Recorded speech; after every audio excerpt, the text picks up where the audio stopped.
Welcome to student, hope all is well. Okay, start करते हैं हम लोग आगे। तो पिछली क्लास में हम लोगों ने कूलम्ब्स लॉ के बारे में पढ़ा था, हम लोगों ने उसके डेफिनेशन को समझा था। ओके, तो आज हमने कहा था आज हम उसका ऑपरेशन करेंगे। पिछली क्लास में ही हम लोगों ने कहा था कि अगली क्लास में जो है क्या है, हम जो कूलम्ब्स लॉ हम लोगों ने पढ़ा है उसका ऑपरेशन करेंगे। ओके बच्चे, ओके माय डियर स्टूडेंट, चलते हैं। तो पिछली क्लास में हम लोगों ने पढ़ा था कि अगर दो पॉइंट चार्जेस है, suppose this is the Q1 and this is the Q2 and it is separated by a distance R। तो हम लोगों ने क्या पढ़ा था कि या तो क्या होगा, ये फोर्स ऑफ अट्रैक्शन होगा इन दोनों के बीच में, या फोर्स ऑफ रिपल्सन होगा। फोर्स ऑफ अट्रैक्शन होगा या फोर्स ऑफ रिपल्सन होगा इन दोनों के बीच में। और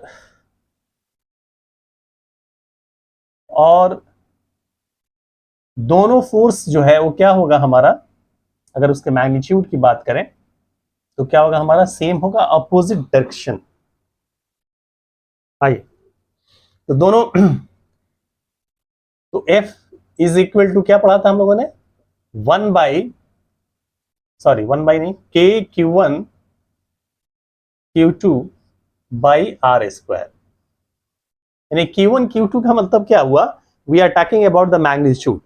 नहीं तो और अगर क्लियरली इसको लिखना चाहें तो F इज इक्वल टू क्या लिखेंगे आप, K magnitude of Q1 magnitude of Q2, ये दो लाइन खींचने का मतलब मैग्नीट्यूड बाई R स्क्वायर।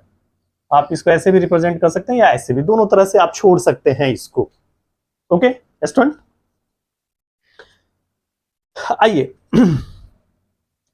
अब ये K जो है क्या है हमारा, वेयर K क्या है हमारा, K is a constant called electric force constant, called electric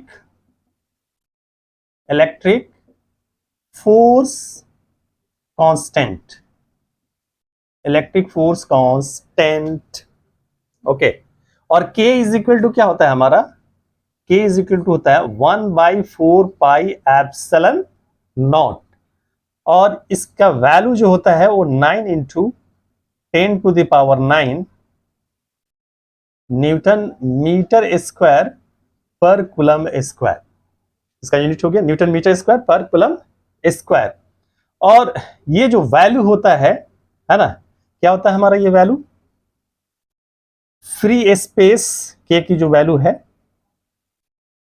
free यानी एयर और वैक्यूम कर सकते हैं, एयर और वैक्यूम, यानी जो मीडियम है हमारा वो क्या है हमारा, एयर है या वैक्यूम है। तो उसमें जो K की जो वैल्यू निकल करके आता है वो क्या आता है, 1/4 pi epsilon nought is equal to 9 into 10⁹ newton metre square पर कूलम स्क्वायर। ये जो K की वैल्यू निकल करके आता है, ठीक है, तो ये चीज था। अब आइए फोर्स क्या है हमारा, ठीक है, मैग्नीट्यूड की बात करें यानी चार्ज जो है हमारा स्केलर है, लेकिन फोर्स हमारा स्केलर नहीं है, फोर्स क्या है हमारा, वेक्टर है। इसका मतलब ये हो गया, अगर फोर्स वेक्टर है तो इसमें सिंपली अलजेब्रिक सम नहीं होगा, यहां पे क्या होगा हमारा, वेक्टोरियल सम होगा। क्या होगा हमारा, वेक्टोरियल सम यानी जो भी हमारा वेक्टर रूल ऑफ एडिशन है वो यहां पे भी फॉलो किया जाएगा। आपने पढ़ा होगा parallelograms law of vector addition, यानी क्वेश्चन बनाने के लिए आपको दो चीजों का जहन में होना जरूरी है। एक तो जो है, अगर सिमिलर फोर्स है तो क्या होगा हमारा, रिपेल करेगा, अगर अपोजिट फोर्स है तो क्या होगा हमारा, अट्रैक्ट करेगा। सो सिंपल। ओके, तो इससे पहले कि हम आगे क्वेश्चन पे आए, हम एक चीज रिव्यू कर लेते हैं, रिव्यू, ताकि ये जानना जरूरी है। Parallelograms law of vector, parallelograms grams law of vector. ठीक है, तो आपने क्या पढ़ा था कि जैसे सपोज ये दो फोर्स है, वी हैव टेकन F1 और दूसरा जो है F2। ये दो फोर्स एक्ट कर रहा है किसी पॉइंट O पे, है ना। तो इन दोनों के बीच का एंगल क्या है हमारा, मान लीजिए थीटा है। तो इन दोनों का जो रिजल्टेंट होगा, यानी एक आदमी इस तरफ खींच रहा है, एक आदमी इस तरफ खींच रहा है, तो जो नेट जो फोर्स एक्ट करेगा वो ना इधर एक्ट करेगा और ना इधर एक्ट करेगा, वो किधर करेगा, अलोंग द डायगोनल। यही हम लोगों ने पढ़ा था parallelograms law of vector addition में। तो क्या रूल क्या कहता है कि ना फोर्सवा है इधर एक्ट करेगा ना फोर्सवा उधर एक्ट करेगा। यानी एक गांव में देहाती आदमी को जब आप बोलेंगे कि ए बाबू एक फोर्स इधर एक्ट कर रहा है, एक फोर्स इधर एक्ट कर रहा है, तो इस दोनों का जो रिजल्ट होगा, जो रिजल्टेंट फोर्स होगा, वो किधर एक्ट करेगा। तो क्या कहेगा, वो आकर के सीधा बोलेगा ए बुड़बक ए हेने कारी। वो ये नहीं बोलेगा कि अलोंग द डायगोनल करेगा, ये क्या बोलेगा, ए हेने करी था, हेने करी था, नेट जो फोर्स पर लगी वो हेने लगी, यानी it will be act along the diagonal. किधर एक्ट करेगा हमारा, अलोंग द डायगोनल। तो इन दोनों का जो रिजल्ट होगा F1 और F2 का, मान लीजिए F डैश ले रहे हैं, यानी F डैश जो एक्ट करेगा वो किस डायरेक्शन में करेगा, अलोंग द डायगोनल। और इसका जो मैग्नीट्यूड होगा F डैश का, which is equal to what, root under F1 square plus F2 square plus 2F1 F2 cos theta. ये हमारा इन दोनों का रिजल्ट होगा। मैं फिर आपसे बोल रहा हूं बच्चे, डियर स्टूडेंट, कि आप कलम कॉपी लेकर के बैठे और जो चीज भी पढ़ाया जा रहा है उस कॉन्सेप्ट्स को आप लिखते चले। आपका नोट्स तैयार होना चाहिए। जो हम पढ़ा रहे हैं, जो हमारे पढ़ाने का जो स्टाइल है वो ये है कि आपका जो 11th और 12th है वो भी कवर हो और साथ साथ आपका नीट और जेईई की तैयारी भी होती रहे। उसके लिए क्या है, नीट और जेईई या आप 11th या 12th में है, एक तीन ही फॉर्मूला है। पहला फॉर्मूला ये है, वो क्या, वो ये है कि टू नो द कॉन्सेप्ट, दूसरा मेमोराइज, तीसरा अप्लाई, यानी कितना आप ज्यादा अप्लाई करते हैं, कितना ज्यादा आप क्वेश्चन का प्रैक्टिस करते हैं, इसी चीज पे डिपेंड करता है। बहरहाल तो आप साथ साथ नोट करते चलें, यही इंस्ट्रक्शन है। ओके, तो ये चीज हमारा हो गया। अगर कंडीशन ले, केस फर्स्ट अगर हम लेते हैं, if F1 and F2 are acting in opposite direction,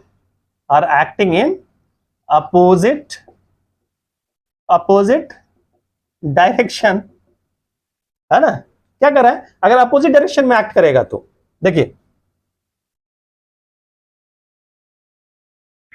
यहां पे हम ले लेते हैं, एक फोर्स इधर एक्ट कर रहा है हमारा और दूसरा फोर्स हमारा इधर एक्ट कर रहा है एक पॉइंट O पे। ये फोर्स हमारा F1 है और ये फोर्स हमारा क्या है, F2 है। और इन दोनों के बीच का एंगल कितना हो जाएगा, जब अपोजिट डायरेक्शन में है, इन दोनों के बीच का एंगल क्या हो जाएगा, theta is equal to what, theta is equal to हो जाएगा 180 डिग्री। अब आपसे पूछा जाएगा सपोज कि भाई जो नेट फोर्स होगा, जो रिजल्टेंट फोर्स होगा, उसका डायरेक्शन किस तरफ होगा, रिजल्टेंट फोर्स का डायरेक्शन किस तरफ होगा, तो क्या आप बताएंगे। फिर वही देहाती से अगर पूछेंगे तो वो क्या कहेगा, अरे जो ज्यादा मजबूत है वो अपनी तरफ खींच ली। यानी कहने का मतलब जो फोर्स का मैग्नीट्यूड जिसका ज्यादा होगा उस डायरेक्शन में मूव कर जाएगा। यानी सपोज F1 अगर ग्रेटर है F2 से, तो नेट फोर्स का डायरेक्शन किधर होगा हमारा, वो F1 की तरफ ही होगा। नेट फोर्स का डायरेक्शन किधर होगा हमारा, F1 की तरफ। इसमें तो कुछ सोचना ही नहीं है। और यहां पे देखिए, अगर थीटा इज इक्वल टू अगर 180 डिग्री अगर आप पुट करेंगे, है ना, तो क्या हो जाएगा हमारा, root under F1 square plus F2 square minus 2F1 F2 और F1 minus F2 the whole square, यानी रूट खत्म हो जाएगा, यानी F dash is equal to क्या बचेगा हमारा, F1 minus F2। F dash is equal to क्या होगा हमारा, F1 minus F2। So simple है ना। मैं सिर्फ रिव्यू करा रहा हूं क्योंकि मुझे मालूम है कि आप लोग 11th क्लास में पढ़ चुके हैं, लेकिन उसके बावजूद भी हम इसको यहाँ पे, चूंकि इसका एप्लीकेशन ज्यादा से ज्यादा होना है, तो मैं दोबारा से यहाँ पे आपको रिव्यू करा दे रहा हूं, राइट। इसलिए थोड़ा सा हम तेज तेज करेंगे इसको। अगर कहा जाता if equal forces are acting in opposite direction, if equal forces are acting in opposite direction, यानी ये भी हमारा क्या होता, इक्वल होता है ना। देख लीजिए क्या होता हमारा, इक्वल होता, तो नेट फोर्स क्या हो जाता हमारा, F माइनस F, यानी नेट फोर्स हमारा हो जाता है क्या, 0। If two equal and opposite forces acting in opposite direction, then net force is equal to what, 0। Right, okay, कोई बात नहीं, आगे चलते हैं हम लोग। हम क्या ले रहे हैं, इफ केस थर्ड हम ले लेते हैं। इफ टू फोर्सेस if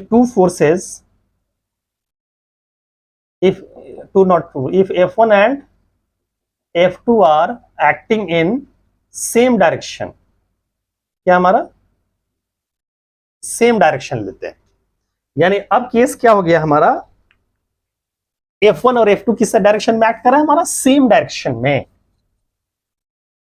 कुछ नहीं, तो यहां पे कुछ सोचने की जरूरत ही नहीं है।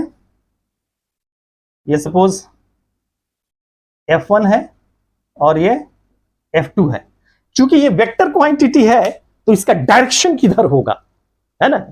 फिर वही एक देहाती से पूछा जाएगा कि ये बताओ कि इन दोनों पे फोर्स एक्ट कर रहा है तो ये नेट फोर्स का डायरेक्शन किधर होगा, तो क्या बोलेगा, कोनो बात बा, अरे दो आदमी मिलकर एक ही तरफ खींची तो एक ही तरफ ना खींचाई, यानी जिस डायरेक्शन में इसको खींच रहा है उसी डायरेक्शन में क्या होगा, नेट फोर्स एक्ट करेगा। ओके, या तो नेट फोर्स का डायरेक्शन क्या होगा हमारा, उसी डायरेक्शन में होगा। अब आप देखिए, जब ये दोनों के बीच, दोनों सेम डायरेक्शन में, दोनों के बीच का जो एंगल होगा वो क्या होगा हमारा, 0। दोनों के बीच का एंगल क्या होगा हमारा, 0, यानी थीटा इज इक्वल टू क्या हो जाएगा हमारा, 0। जब थीटा इज इक्वल टू 0 होगा तो यहां पे देखिए, जब cos 0 की वैल्यू पुट करेंगे तो cos 0 कितना हो जाएगा, 1। cos 0 कितना हो जाएगा, 1, और क्या हो जाएगा ये F1 प्लस F2 का whole square, F1 plus F2 का होल स्क्वायर, तो ये कितना हो जाएगा, F1 प्लस F2, यानी दोनों के सम के बराबर होगा, यानी उसका मैग्नीट्यूड क्या होगा, दोनों के सम के बराबर, यानी F dash is equal to क्या हो जाएगा हमारा, F1 प्लस F2 के। अगर यही दूसरा केस कर दिया जाए, when if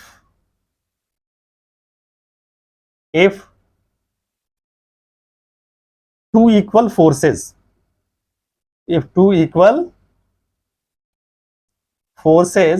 are acting in the same direction, यानी अगर ये दोनों सेम फोर्स है, दोनों क्या है हमारा, दोनों क्या है, सेम फोर्स अगर है तो कितना हो जाएगा, simple, F dash is equal to F plus F, यानी F dash is equal to twice of F, कितना हो जाएगा हमारा, ट्वाइस ऑफ F। ठीक है, चलिए नोट कीजिए। ओके स्टूडेंट, तो ये क्या था हमारा, अगर सेम डायरेक्शन में एक्ट कर रहा है या अपोजिट डायरेक्शन में एक्ट कर रहा है। ठीक है, व्हेन इट इज एक्टिंग, अगर इस तरह से हो, इसको मिटा देते हैं,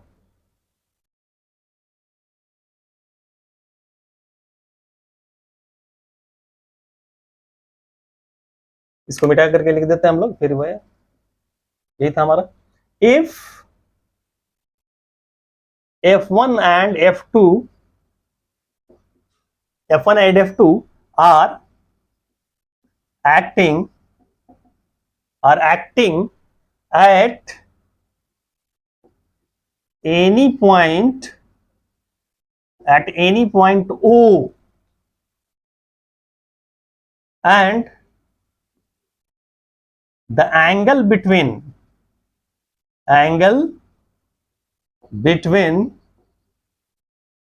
them is 90 degree.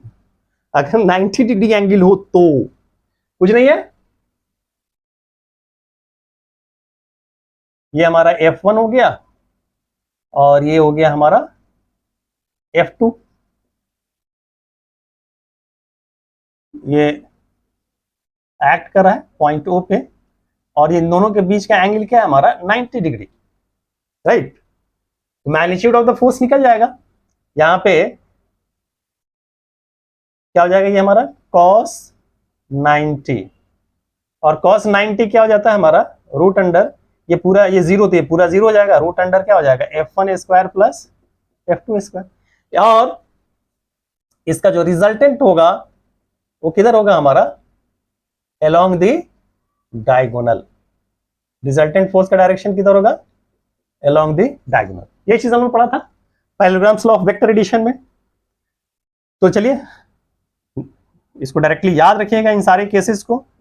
Net force हमारा कितना हो जाएगा, root under F1 square plus F2 square, F1 square plus F2 square. और अगर यही इक्वल फोर्सेस एक्ट करा है, क्या एक्ट करा है हमारा, if two equal forces, if two equal forces are acting at any point O and the angle between them is 90 degree, तो क्या हो जाएगा हमारा, कुछ नहीं होगा, यहीं पे कर देंगे, दोनों को FF कर देंगे, है ना। F dash is equal to क्या होगा, रूट 2F स्क्वायर, यानी F dash is equal to root under 2F square. Now this implies F dash is equal to क्या हो जाएगा, रूट 2 इंटू F के। F dash is equal to क्या होगा हमारा, root 2 into F। So simple, okay. चलिए next हम ले लेते हैं, एक और केस लेने जा रहे हैं।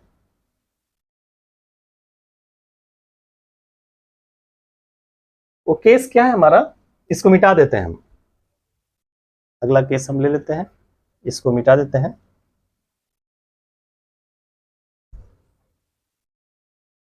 ओके स्टूडेंट, समझ में आ रही बात, चला जाए आगे बढ़ा जाए।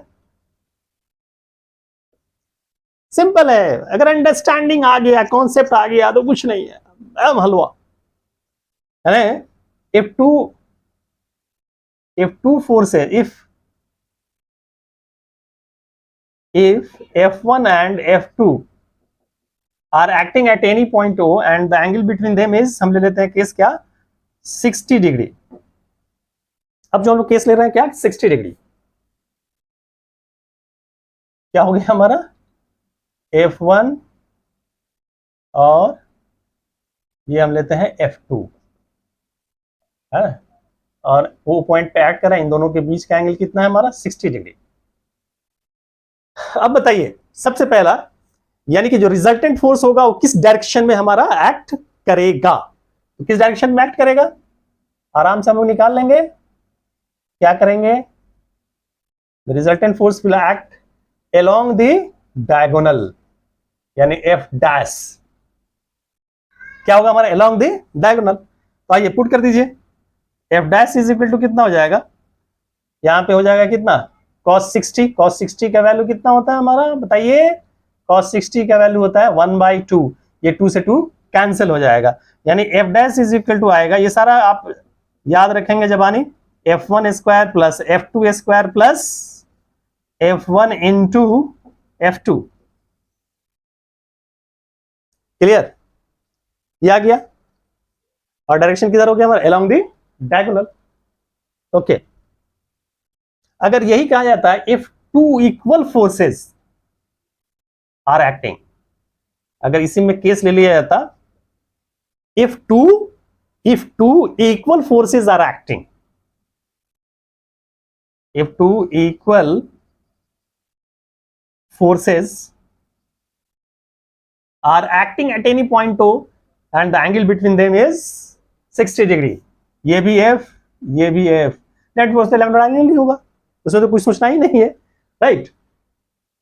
तो नेट फोर्स कितना हो जाएगा, magnitude F square plus F square, और ये भी क्या हो जाएगा F into F, F square, यानी this is equal to root under F square plus F square plus F square, यानी रूट थ्री एफ स्क्वायर, यानी this is equal to root three into F. यानी कहने का sense ये हुआ कि net force जो होगा वो क्या होगा, रूट थ्री इंटू एफ के होगा, root three times of the force के होगा। जो नेट फोर्स हो गया क्या होगा हमारा, root three times of the force. Okay, समझ में आ रही बात, क्लियर, चला जाएगा। ओके, अब हम ले रहे हैं केस, वो ये है कि यहां से मिटा देते हैं इसको,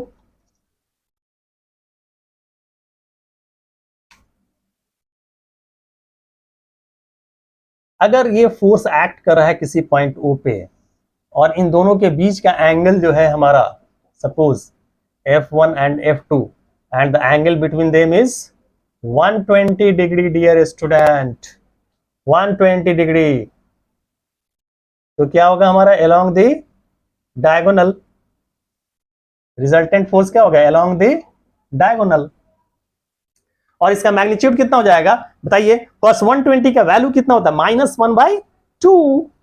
cos 120 का वैल्यू क्या होता है हमारा, -1/2। ये 2 से 2 कैंसिल हो जाएगा, कितना बचेगा हमारा F1 square plus F2 square, और यहां पे प्लस के जगह पे क्या हो जाएगा -F1 into F2, -F1 into F2। Okay, simple है। अगर यही हमारा दोनों फोर्सेस क्या होता है हमारा इक्वल होता, दोनों फोर्सेस क्या होता है हमारा इक्वल, यानी if two equal forces, sorry इसको हमने केस को लिखा नहीं था, ये था केस हमारा, ये F1 और ये F2 था। if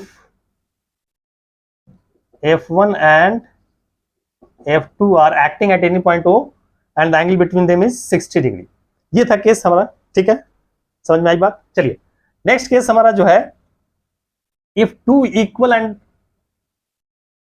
if two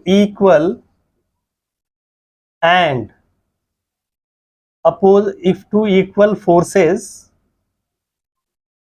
are acting at any point O and the angle between them is 60 degree, यानी अगर ये इक्वल है, ये भी क्या है हमारा इक्वल। अब आइए, तो ये क्या था हमारा अनइक्वल था, ये भी इक्वल, ये भी इक्वल, ये भी इक्वल, ये भी इक्वल, हाँ, ये कितना हो जाएगा, ये हो जाएगा हमारा क्या F square plus F square minus F square, यानी एक एफ स्क्वायर तो खत्म ही हो जाएगा, root under F square which is equal to F के। यानी कंक्लूजन निकला ये कि इंडिविजुअल फोर्स के बराबर भी होगा रिजल्टेंट फोर्स, किसके बराबर होगा, इंडिविजुअल फोर्स के बराबर, ठीक है, समझ में आई बात। तो ये था, चलिए नोट कर लीजिए इसको। चलिए तो मैंने आपको रिव्यू करा दिया पाइथागोरस लॉ ऑफ वेक्टर को, और डिफरेंट केसेस हमने लिया है ना। अगर सेम डायरेक्शन में है तो क्या होगा, अपोजिट डायरेक्शन में होगा तो क्या होगा, 90 डिग्री पे होगा तो क्या होगा, 60 पे होगा तो क्या होगा, और 120 डिग्री एंगल पे होगा फिर क्या होगा। ओके, चलिए अगर हम एक क्वेश्चन लेते हैं, है ना, प्रैक्टिस करते हैं हम लोग इसमें। तो हम लोग क्या पढ़ा था कि डायरेक्टली प्रोपोर्शनल होता है किसके, magnitude of the point charge के, और इनवर्सली प्रोपोर्शनल किसके होता है, square of distance between them के। ओके, तो ये क्वेश्चन दिया हुआ है कि 2 point charges separated by some distance, if magnitude of 1 point charges becomes double then force becomes what, तो क्या हो जाएगा फोर्स हमारा, चूंकि हमने पढ़ा था कूलम्ब्स लॉ के बारे में कि फोर्स ऑफ अट्रैक्शन और repulsion between two point charges is directly proportional to the point charges. Point charges क्या है हमारा, डायरेक्टली प्रोपोर्शनल, यानी कि एक भी पॉइंट चार्ज बढ़ेगा तो फोर्स बढ़ेगा, अगर एक पॉइंट चार्ज भी घटेगा तो फोर्स घटेगा, राइट। तो इसमें क्या कर रहा है कि if the magnitude of one point charges becomes double, यानी एक को अगर आप डबल करें तो ऑब्वियसली फोर्स क्या हो जाएगा हमारा, डबल हो जाएगा। फोर्स क्या हो जाएगा हमारा, डबल, क्योंकि डायरेक्टली प्रोपोर्शनल है। या आप इसको अगर देखना चाहें तो ऐसे भी देख सकते हैं कि F इज इक्वल टू क्या होता है 1/4 pi epsilon nought Q1 Q2 by R square. अगर आप एक फोर्स को अगर आप क्या कर रहे हैं, एक चार्ज को डबल कर रहे हैं, मान लीजिए Q1 को आपने डबल कर दिया, ट्वाइस ऑफ Q1 कर दिया, तो क्या हो जाएगा F dash is equal to 2 into 1/4 pi epsilon nought Q1 Q2 by R square, यानी F dash is equal to क्या हो जाएगा ट्वाइस ऑफ F के। Okay, understand. अगर इसी क्वेश्चन में कहा जाता है ना, ये तो समझाने के लिए था कि if the magnitude of one point charges becomes half, और एक ऑप्शन हम हाफ का देते हैं यहां पे, तो क्या हो जाता है ऑप्शन हमारा, हाफ हो जाता है ना। अब यहां से कैलकुलेट करने की जरूरत ही नहीं है कि अगर किसी के डायरेक्टली प्रोपोर्शनल है पॉइंट चार्ज के। आइए नेक्स्ट क्वेश्चन हम ले लेते हैं इसी में। अगर ये कहा जाता कि if the magnitude of 2 point charges becomes, if the magnitude of 2 point charges becomes double, नहीं बता रहे, कॉन्सेप्ट है उसको अप्लाई करना है, जो आपने कॉन्सेप्ट पढ़ा है आसान है, जब कॉन्सेप्ट समझ में आएगा तो सब कुछ easy. Double, then the force becomes, कितना हो जाएगा, इसे भी मेंटली आप कैलकुलेट कर सकते हैं, यानी कि अगर दोनों को डबल कर दिया जाए तो product of the point charges के, तो 2 2 तो क्या हो जाएगा 4 हो जाएगा, यानी कितना हो जाएगा 4 टाइम्स हो जाएगा। सो सिंपल, अगर आप देखना चाहें तो ऐसे देख लीजिए, यानी F इज इक्वल टू, अगर ये है, अगर दोनों को डबल कर दिया गया, इसको भी आपने डबल कर दिया, इसको भी आपने क्या किया डबल कर दिया, तो कितना हो जाएगा 2 टू द 4 हो जाएगा, यानी F dash is equal to क्या हो जाएगा 4 टाइम्स ऑफ F, यानी कितना हो जाएगा 4 टाइम्स हो जाएगा दिस ऑप्शन। तो मैं बार बार कह रहा हूं कि अगर आपका कॉन्सेप्ट क्लियर अगर है तो क्वेश्चन बहुत ही आसान होता है, क्वेश्चन में कुछ है ही नहीं। अगर ये कहा जाता है 2 point charges separated by some distance, if magnitude of 2 point charges becomes double and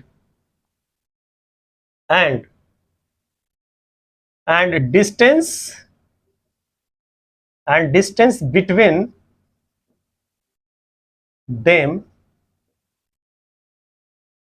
them becomes double, then force is कितना हो जाएगा हमारा, क्या हो जाएगा, दोनों ही अगर डबल कर दे, देखिए एक इनवर्स है एक डायरेक्ट है, अगर डायरेक्ट को भी अगर कर रहे हैं तो 2 टू द 4, इनवर्स रिलेशन में भी आप डबल करें तो नीचे भी क्या हो गया हमारा, इनवर्स में भी 4 आ गया, तो कट करके क्या होगा सेम हो जाएगा, यानी क्या होगा रिमेन सेम। लॉजिकली आप मेंटली कैलकुलेट कर सकते हैं, क्या हो जाएगा रिमेन सेम। अगर आप यहां पे देखना चाहें तो देख लीजिए, इसको भी आपने क्या किया डबल कर दिया 2r द होल स्क्वायर, है ना, तो ये कितना हो जाएगा हमारा 4r द होल स्क्वायर, और ये 4 और 4 क्या हो गया कैंसिल हो गया, क्या बचेगा 1/4 epsilon nought Q1 Q2 by R square, यानी F dash is equal to क्या हो जाएगा F, यानी कोई चेंज नहीं होगा, यानी रिमेन सेम। ओके, मेरा ख्याल है ये जो लॉजिकल क्वेश्चन दिया था आपको समझ में आ गया होगा। आइए हम कुछ और क्वेश्चन लेते हैं। आइए हम यहाँ पे क्वेश्चन ले रहे हैं, क्या ले रहे हैं, find the net force acting at point charge Q0, और ये दिया हुआ है, यानी एक चार्ज Q है और एक चार्ज Q है, और पॉइंट O पे जो है हमारा चार्ज क्या है Q0 है, जो कि यहां से भी A डिस्टेंस पे और यहां से भी A डिस्टेंस पे है, तो क्या होगा नेट फोर्स क्या होगा। तो हम लोगों ने पढ़ा था, क्या पढ़ा था, अगर सिमिलर चार्जेस है, क्या है हमारा सिमिलर चार्ज है तो क्या करेगा, ये रिपेल करेगा एक दूसरे को। सिमिलर चार्ज है तो क्या करेगा, रिपेल करेगा। सिमिलर चार्ज है तो क्या करेगा, रिपेल करेगा। अपोजिट चार्ज है तो क्या करेगा, अट्रैक्ट करेगा। अपोजिट चार्ज है तो क्या करेगा, अट्रैक्ट करेगा। ओके, तो सबसे पहले हम ये जानेंगे कि हमको निकालना क्या है। हमको निकालना क्या है, नेट फोर्स निकालना है ओ पॉइंट पे।